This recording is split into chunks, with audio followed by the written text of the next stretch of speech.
I am on my way home with another of those horrible headaches. The doctors at the VA say they are caused by the metal plate in my head. I doubt their conclusions. That plate has been there for 10 years, and the headache started about 5 months ago, just about the same time my wife of 3 years went to work as a receptionist for that law firm in town. Let me give you some background. First, me. I am Bobby Turner. I was a Marine for 4 years back in the 60s. You guessed it. I was hit by a Gook mortar. I'll call them what I damn please. Remember, I am the one with a plate in my head. After a few months in various hospitals, I was discharged and came home to the farm. Let's make this short and sweet. I was on disability, not really enough to live on, so I went back to school. Now I am a heavy equipment operator for the county. I keep a grater and a backhoe in my barn out back of the house. Usually, on days like today, I am out with the grater smoothing out the sand roads in the county. But today was an office day.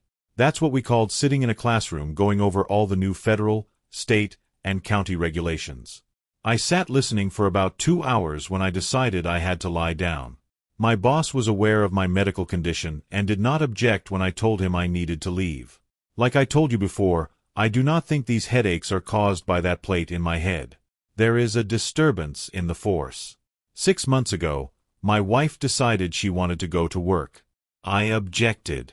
Our house and farm were passed down to me when my dad died. With my disability and my job, we had more than enough money, but she insisted, and I caved. She found work at a law office as a receptionist. I warned her about the son of the founder of the firm. I knew him from school. He was tall, handsome, and rich, of course, but he was a real ladies' man. He dated every good-looking girl in school and always bragged about his conquests. We both played sports, and in the locker room, he walked around naked bragging about his Big Johnson and how no girl could resist it. As the song says, rich kids go to college, poor kids go to war. That's exactly what happened. When I came home, he was a lawyer, and I had a plate in my head. Last night, my wife and I had another argument. I want to start a family. She wants to wait. How much longer?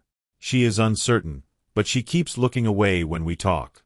I know something is wrong, and I think I know what it is. Now let's talk about my wife, Sue. I met her 4 years ago. She had gone to work out of high school as a receptionist at a factory. She had boyfriends and was not a virgin. No problem, neither was I. We dated for over a year before I asked her to marry me. She had grown up in a city 2 counties over and never lived on a farm, but she told me that was a dream of hers, living out in the country, having a horse, and tending a garden. She wanted 4 kids. Sounds like my perfect woman. We married, and everything was great for the first couple of years. I bought us 2 horses, and we rode a lot. We even started doing overnight trips and camped in the forest. Then she started with the wanting to go to work. I suspected something, but I could not put my finger on anything.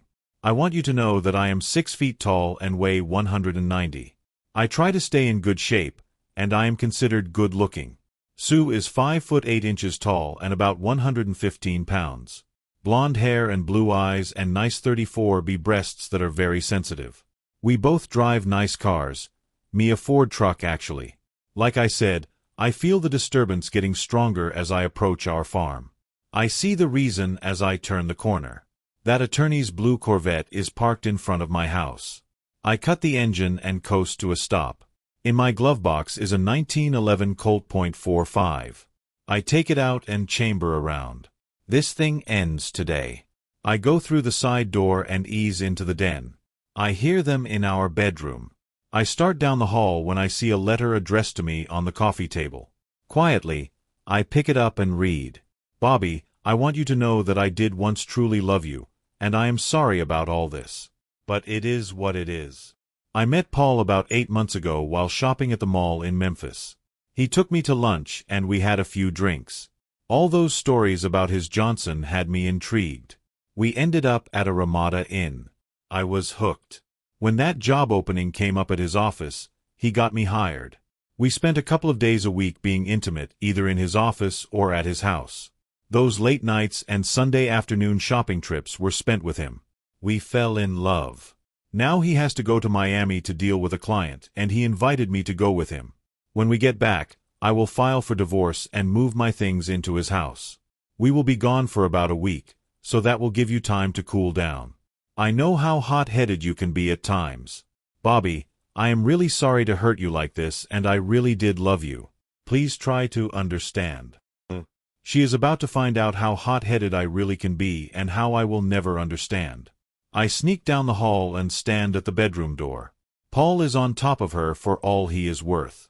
I tap the door with the barrel of the .45. They both look up at the same time. Paul jumps up as his D*****ism is spraying all over everything. Bobby, you scared the hell out of me. Put that gun down and we will get dressed and leave. He has a smirk on his face. Paul, just shut up and stand there while I talk to my wife. Look, you are not going to shoot anybody. I fired the first round over his head and into the wall. Sue started screaming. Bobby, please just let us leave. I will divorce you and I don't want a thing. Just let us go. I read your letter in the den. This is all about his Big Johnson? Pretty much, she said. I look over at Paul and he is grinning. That really annoyed me. His D*****Johnson was hanging down between his legs. I aimed a shot about an inch above it. That's when things got really loud. Paul was screaming and grabbing at his Johnson. It is about 2 inches shorter than it was a couple of minutes ago. When his hand grabbed it must have hurt more because he sure screamed louder and fell to his knees beside the bed. He was bleeding pretty badly. Then he started vomiting. He had eaten a big breakfast. He rolled over on his side, mumbling something about my ancestors. Sue was sitting on the bed with her knees bent up to her chest. She was looking directly at me when she asked, "You read the letter?" "Yes," I replied. He made me put in that line about his Big Johnson. But it really was the truth, wasn't it? Yes, he just wanted you to know. He likes bragging about it. Bobby, please. I need an ambulance, he cried. When he looked up at me, I said, "No, you don't. You need a grave." My next round hit him in his left eye. What brains he had were on the floor behind him. Sue was suddenly quiet. Bobby, please. I never gave you sloppy seconds or even seconds. The days we did, I came home with a headache or on my period or something. Any excuse I could think of so that you would not find out about us.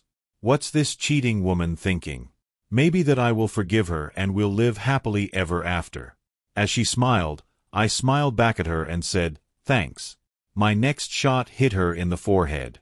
I wrapped their bodies in sheets from the bed and carried them out to that Corvette. I put them together as I found them naked in the passenger seat. I found his keys in his pants pocket and drove them out behind the barn. It was out of sight in case anybody drove by. I cleaned up the room and opened the windows. I had to use a can of air freshener to get the smell of vomit out of the air. I stuffed all the paper towels and clothes into a garbage bag and threw them on top of them in the car. Next, I went to the barn and started the backhoe. In less than 2 hours, everything was buried and covered up. I figured there was no use saying words over them. The devil did not want to hear them. I went back to the house and called the sheriff's office.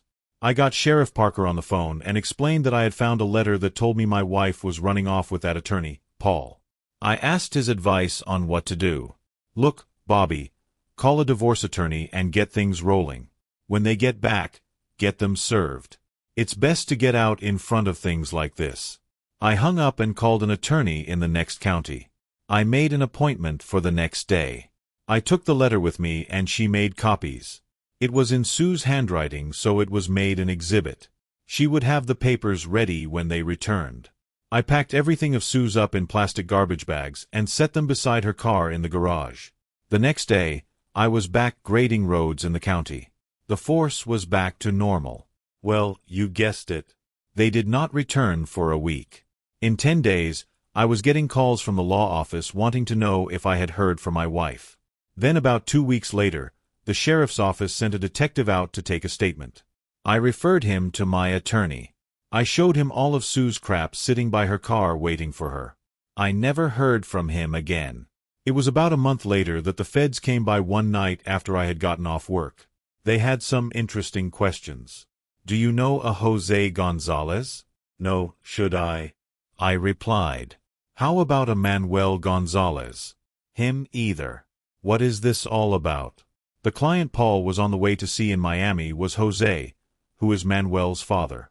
Paul had represented him in a drug trafficking case last year and had committed an error during the trial.